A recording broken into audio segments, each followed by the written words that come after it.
Insider buying is surging, and legendary investors are piling into one specific gold deal, where the founders have already earned investors 500 and 900% gains on their two previous companies in the past 11 years. Insiders own 40% of the company. This is the gold play you don't want to miss out on. Learn more at futuremoneytrends.com/insider. Greetings and thank you for joining us at futuremoneytrends.com. I have one of the most popular guests we've had on in the past year.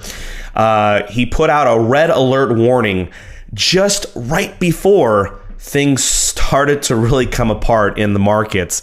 And here we are today. The markets are more volatile than ever these last few months here.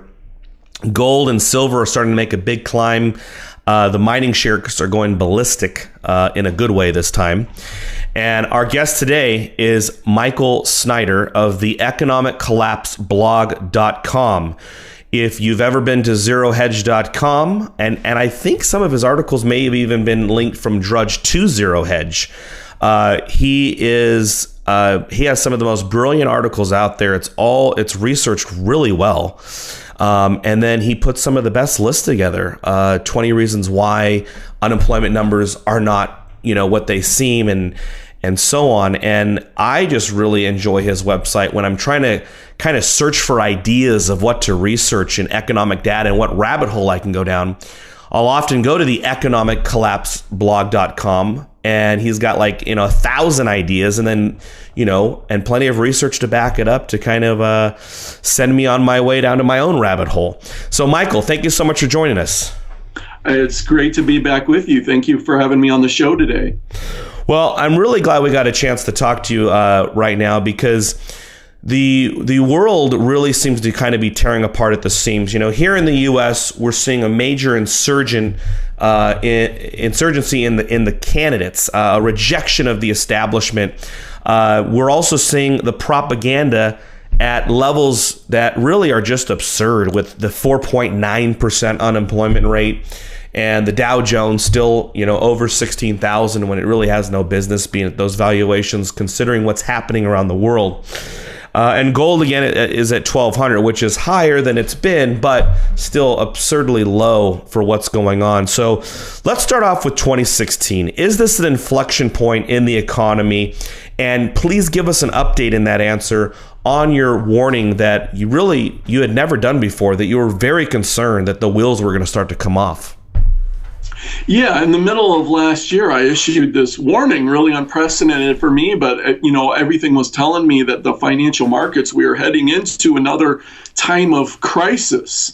And so then just a couple months later in August, the shaking began, and we started to see volatility in the financial markets that we had not seen since the last financial crisis. But then that initial kind of shaking came, and then there was some stabilization, and people said, oh, it wasn't that bad. It wasn't that big of a crisis.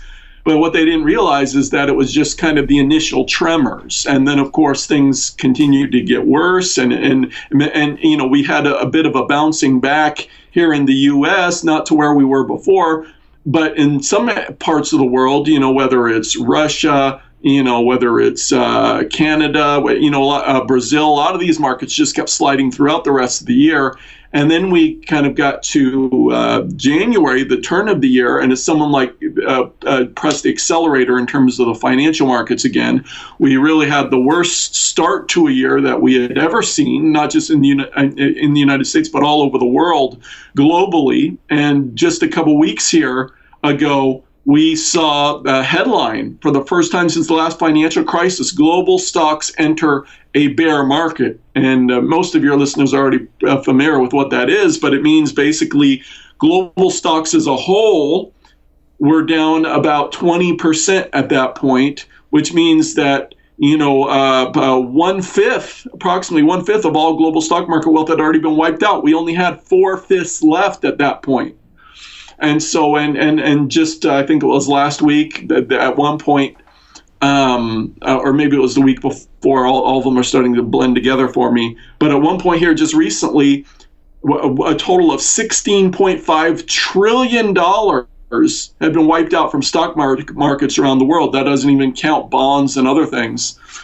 So we had seen just this massive amount of wealth wiped out globally, almost as much as getting up to the level of the U.S. national debt. Now, of course, the past few days we've seen a bouncing back, and markets never go down just in a straight line. Even if you remember back in the crisis of 2008, actually the two best days in terms of a point increase in U.S. stock market history were right in the middle of the crash of 2008.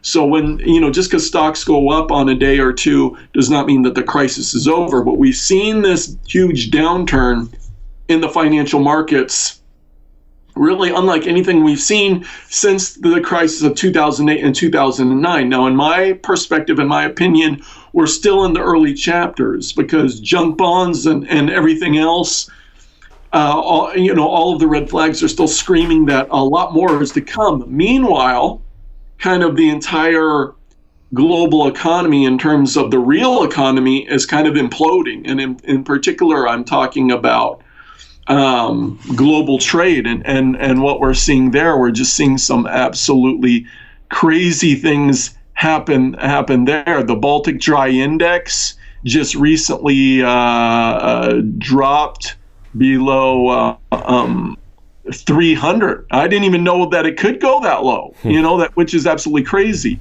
And Bloomberg just recently reported, and you're going like this, Daniel.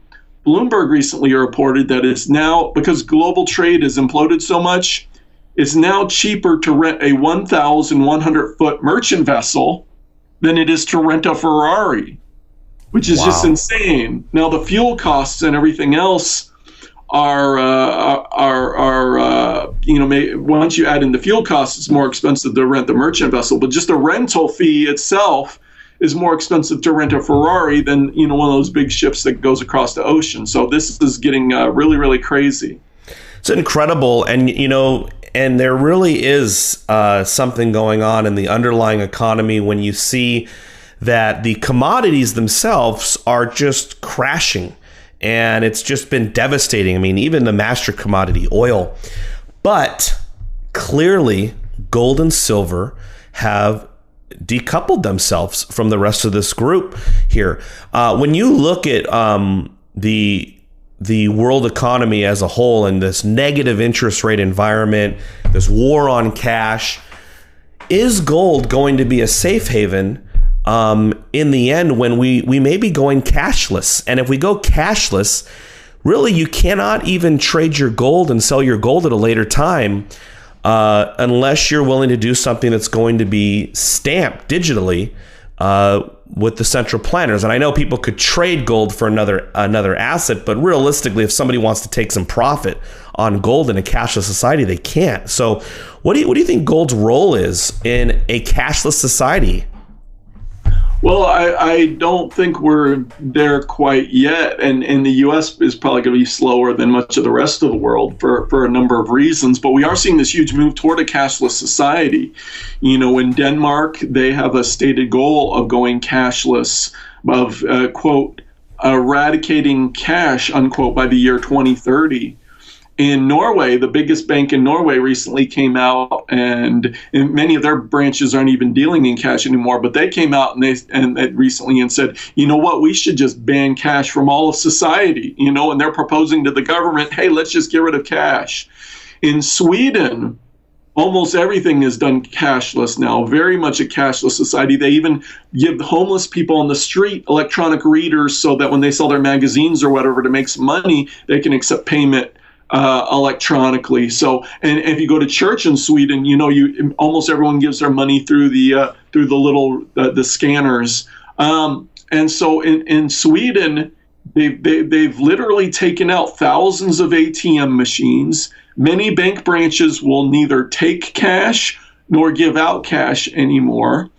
And so Sweden is, and a lot of these northern European countries especially are very much embracing this. But it's not just in Europe, over in India, there's actually, the government's making a push. They're encouraging people to start using debit cards, to quit using so much cash. So even in a poor country like India, there's a push in that direction. And of course, Germany recently made headlines when there was a proposal there to ban certain cash transactions over a certain amount. But this has already happened in Spain, in France, and Italy. You can do a cash transaction up to a certain amount, whether it's 1,000 euros, 2,500 euros. The limits are different in different countries. But if you go over the limit, that it's an illegal transaction. It's against the law. And so those are steps in the direction of going cashless by taking that limit down. It's a move in that direction. Now, banks really like the idea of a cashless system because we all have to use the banks. We all have to have our money in the banks. So there's no pulling money out of the bank, sticking it in your mattress in that type of situation. And then, of course, banks, when we swipe our card or we use our credit cards or whatever, they can collect fees on all these transactions. So the banks really like it. Now, governments really like the idea of a cashless system because it enables them to watch and track and monitor, basically everything we're doing, because everything we do in our lives, we're spending money. And so then the governments can watch all that, make sure taxes are being collected, this and that, the other thing.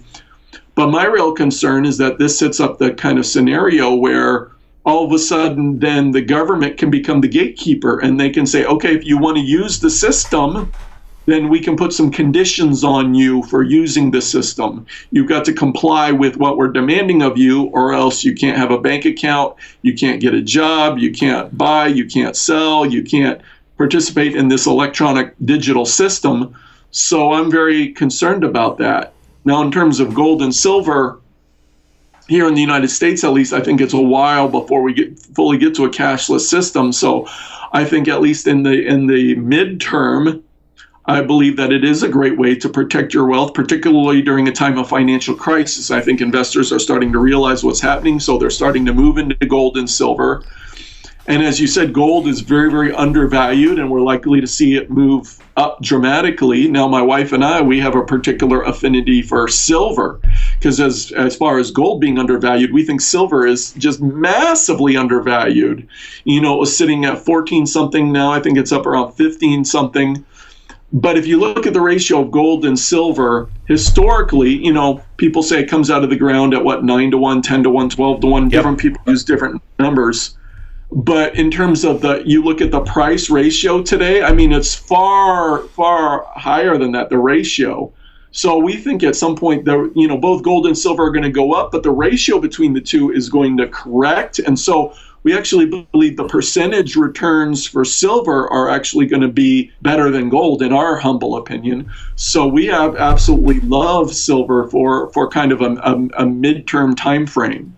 Yeah, I totally agree. Silver, especially 81, but with the silver being so unique in the sense that it's consumed a lot more than gold, and there is, 2/3 of the silver comes from base metal mines, and those mines are shutting down because of the depression we're talking about.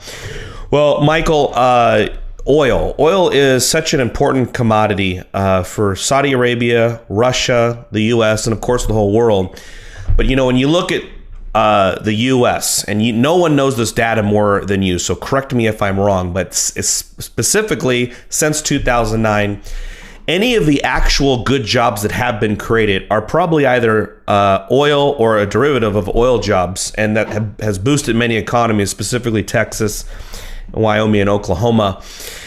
But I guess my ultimate question is with oil prices at $30, unprofitable for many U.S. producers, not good for the Russian economy, not good for Saudi Arabia's. Is this all leading to war, specifically in the Middle East?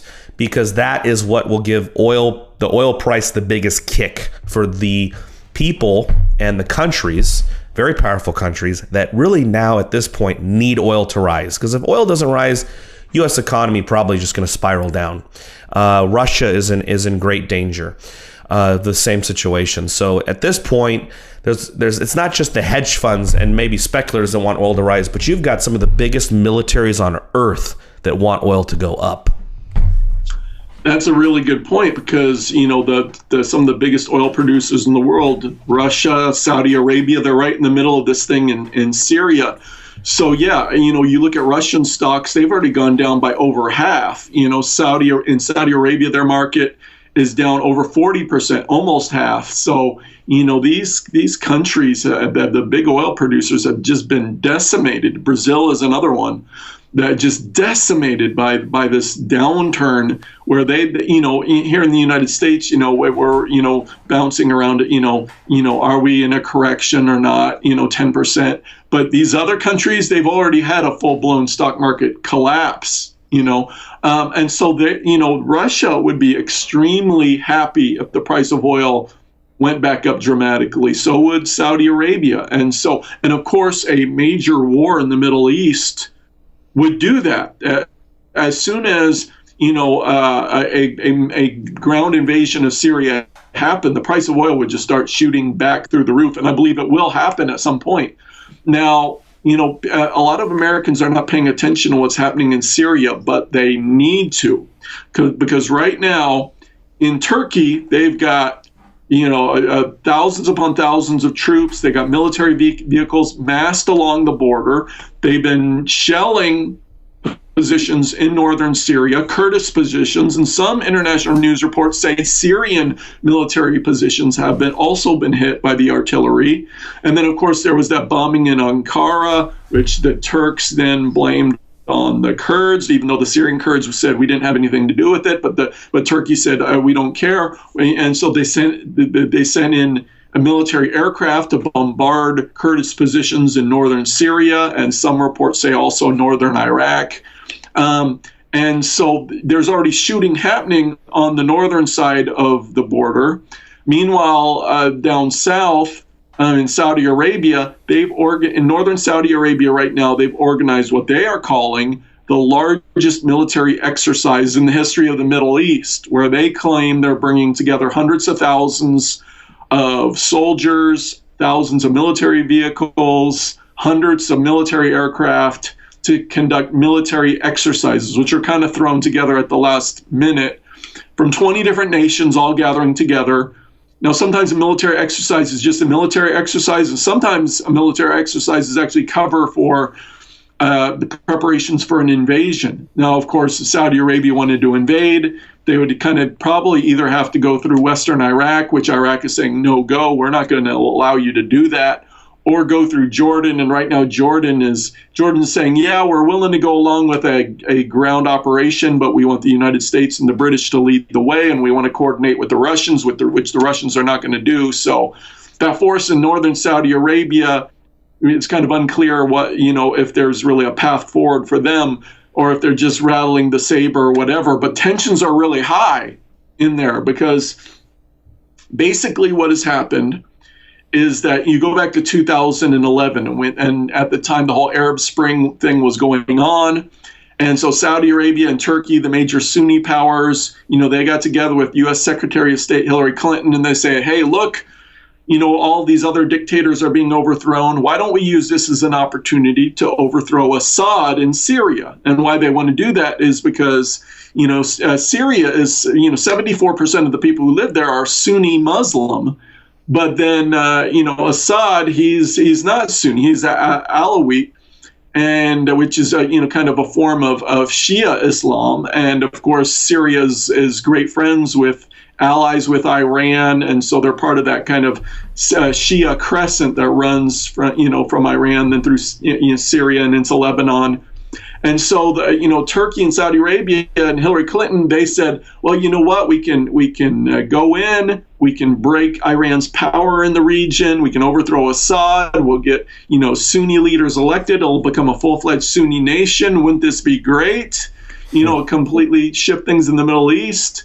And so they thought it was just a grand idea. So they started organizing protests, and then they started arming, and a conflict erupted. So a civil war has been going on for 5 years. And most Americans don't realize this, but Saudi Arabia and Qatar and the United Arab Emirates and Turkey and others have been just pouring millions and millions and millions of dollars into these Sunni militant groups, arming them, including groups that are, allied or offshoots of Al-Qaeda, and including ISIS. I've written about how ISIS fighters, when they get wounded, they actually go across the border into Turkey, where they're treated at Turkish hospitals, and then they're sent back across the border. And actually, the whole thing with the ISIS oil trade, where ISIS has been shipping hundreds of millions of dollars. Some estimates say $800 million of oil has been shipped into Turkey, where then it is sold to the rest of the world from Turkey. And the Russians have produced photographic and satellite evidence of this, showing this endless stream of trucks going into oil trucks going into Turkey. And now, of course, the Russians have come along and they've started bombing all that and kind of shut that down. So Turkey got extremely upset about that. But basically, at first, these Sunni militant groups, including ISIS, they were winning. They were taking ground. They were taking cities. Aleppo fell, which was the largest city in Turkey, the center of their economy. So at first, it looked like Assad was going to lose. It was going to work. These Sunni groups were going to take out Assad, and everything was going according to plan. But then Assad said, hey, he called on the Russians to come help him. He called on Iran and Hezbollah, and they've come in and they're helping him. And so that completely turned the tide of the war. And so now the Sunni groups are losing, and they're being routed and they're being driven back. And in fact, the Syrian government and the Kurds, in the north, who are kind of doing their own thing, but they're making so much progress against these militant groups that basically the supply lines are in danger of being cut off from, it's Turkey supplying the fighters, and the Sunnis militant groups are going to lose. And so Saudi Arabia and Turkey are sitting there and saying, hey, if the war ends now, all of a sudden Russia has a major presence there. Iran is much closer to Syria and has much more of a presence and influence in Syria than ever before. Hezbollah all of a sudden becomes a major player in Syria and would probably become quite dominant in the country in the years ahead. And so the Turkey and Saudi Arabia are saying, if the war ends now, things are going to be much worse than if we never even attempted to overthrow Assad. And so Syria and Turkey and Saudi Arabia at this point are saying, okay, either we have to completely give up and this is a total disaster for us, or we've got to go in ourselves and try to overthrow Assad. And so with all this saber rattling and massing of troops, it looks like that's what they want to do. In fact, the Saudi foreign minister just came out and said, Assad is going to be overthrown either by a political process or it's going to be done by force. And so they're still talking very much like they're determined to do this. Now, of course, they want the United States to lead the way. They're very much trying to convince the Obama administration to get involved. But if they go in, Saudi Arabia and Turkey, and start heading toward Damascus, they risk a full-fledged conflict with Hezbollah, with Iran, but and even most importantly, the Russians, potentially setting off World War III right there in the Middle East, which would cause the price of oil to absolutely skyrocket, but in the process would also probably crash financial markets all over the planet. I would say that last statement right there is the biggest wild card of 2016, because there are a lot of things going on, and people can read all about that on the economiccollapseblog.com. But right there, if there is a war, if those militaries start making their march towards Damascus, Russia is going to get involved. It will drag the U.S. in. We haven't even mentioned Israel, because just like Saddam Hussein, as a distraction, lob Scud missiles at Israel. So who knows what would happen if, what Syria's response would be, or Iran's response, and, how Israel would have to respond to any kind of, thing that Syria would do to unify, other Muslim countries on their side if they were, to lob something over at Israel's way. For this scenario, what's a timeline? Do you think this is playing out right now as we speak in real time, or you think this is something we should be watchful throughout the year, or does it really potentially heat up towards the end of the year? Well, I think right now is a critical time because you've got all these troops which have gathered from 20 nations right there in northern Saudi Arabia. And so they're, scheduled to go for basically, 18 days, about 3 weeks, these exercises. But eventually, at some point, if nothing happens, presumably those forces will start to go home. So I think we're in a really critical time right now. And of course, shooting is already happening, up there in Turkey, across the border. But why also this is such a critical time is because, the Syrian forces, along with Iran and Hezbollah, backed by the Russian Air Force, they're making steady gains. And they're in, like I said, they're in danger of completely cutting off the supply lines to Turkey, recapturing Aleppo. Basically, the war could almost be over here in a few weeks or a few months, potentially. In which case, then, if the war is over, then, what are Turkey and Saudi Arabia going to do then? So the time for them to, if they're going to intervene, it's kind of right now, or within the next few weeks. So I think we are in that danger zone. Turkey and Saudi Arabia are feeling a tremendous amount of pressure. So I think that this is something to watch. Hopefully cooler heads will prevail because, if the fur really starts flying there in Syria between these two sides, the Russians have already, according to former Associated Press reporter Robert Perry, the Russians have already warned Turkey that they're willing to use tactical nukes to keep forces away from Damascus. So the Russians have nukes. Saudi Arabia has nukes. Most people don't realize this, but they have the bomb. And many people believe, and I happen to believe, that Iran actually already has nuclear weapons. So we're talking about a situation where we could potentially see nuclear war in the Middle East, at least to a limited degree. And of course, what would that do to the global economy and the global financial system? This is a huge wild card. And I think, if you're in the financial world, this could become the biggest story of 2016 so far by far. So it's something to very, very much keep an eye on. Almost seems like a big out for the central banks and the Keynesian economists too. If this thing blew up and they could put all the blame on the Middle East. Michael Snyder of the economiccollapseblog.com. Everyone go to that website, bookmark it. It's a must read website on a weekly basis. I know Zero Hedge picks it up often. And if you read some of these articles, I mean, essentially, you can have an economics degree in less than a year just from reading all of his articles. Michael, thank you so much for joining us. Oh, thank you for having me on. I appreciate it.